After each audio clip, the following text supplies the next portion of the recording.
Vena Melinda laporkan Ferry Irawan imbas KDRT.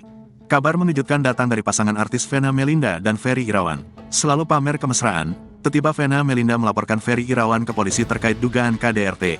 Kini, Vena Melinda menjalani pemeriksaan penyidik Subdit 4 Renakta di Treskrimum Mapolda Jatim, Senin, tanggal 9 Januari tahun 2022. Kabarnya, ibu kandung Farel Bramasta itu melaporkan suaminya Raden Ferry Irawan Kusuma, yang baru menikahinya Maret tahun 2021 itu, ke pihak kepolisian. Aktor film Asia Man itu, dilaporkan sang istri atas dugaan tindakan kekerasan dalam rumah tangga atau KDRT di Kabupaten Kediri. Kasubdit 4 Renakta di Treskrimum Polda Jatim AKBP Hendra Eko Triyulianto membenarkan, pemenang kontes kecantikan Putri Indonesia tahun 1994 itu, sedang diperiksa penyidik, atas dugaan kasus KDRT dengan terlapor suaminya, Ferry.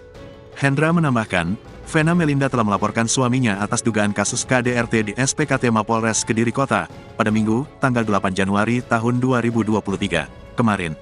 Berselang sehari, kasus tersebut dilimpahkan berkasnya ke pihak penyidik Subdit 4 Renakta di Treskrimum Polda Jatim, Senin, tanggal 9 Januari tahun 2023. Disinggung mengenai rencana pemeriksaan terhadap Ferry Irawan selaku pihak terlapor, Hendra menegaskan, pihaknya masih berfokus pada pemeriksaan terhadap pelapor atau Vena Melinda.